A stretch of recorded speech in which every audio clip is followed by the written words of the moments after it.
நீங்க உங்க நல்லெண்ணெயில கருப்பட்டி போட்டாடுறீங்களா இல்ல வெல்லம் போட்டாடுறீங்களா? இந்த கொஸ்டின் வந்து கேட்குறது முழுக்க ரைட். பட் ஆனால் நான் ஒரு கொஸ்டினை முன்வைக்கிறேன். நீங்கள் கருப்பட்டி போடுறீங்களா வெல்லம் போடுறீங்களா? கருப்பட்டிலேயோ வெல்லத்துலேயோ எண்ணெய் வரப்போகிறது கிடையாது. அதை எதுக்கு உபயோகப்படுத்துகிறாங்கன்ற விஷயத்தை நான் இங்கே சொல்ல விரும்புகிறேன்.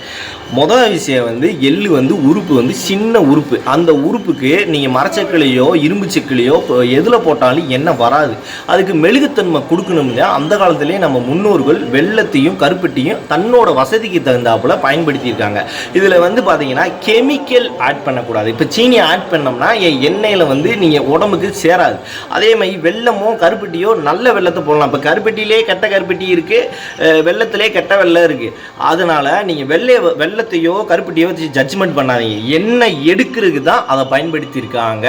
நீங்கள் மொதல் கொஸ்டின் என்ன எள்ளு போடுறீங்க, வெள்ளை எள்ளு போட்டு ஆட்டி கொடுக்குறவங்களாம் இருக்காங்க.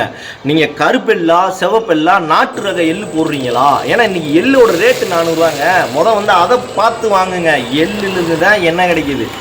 நான் உங்கள்கிட்ட தெளிவாக சொல்லிட்டேன். நன்றி.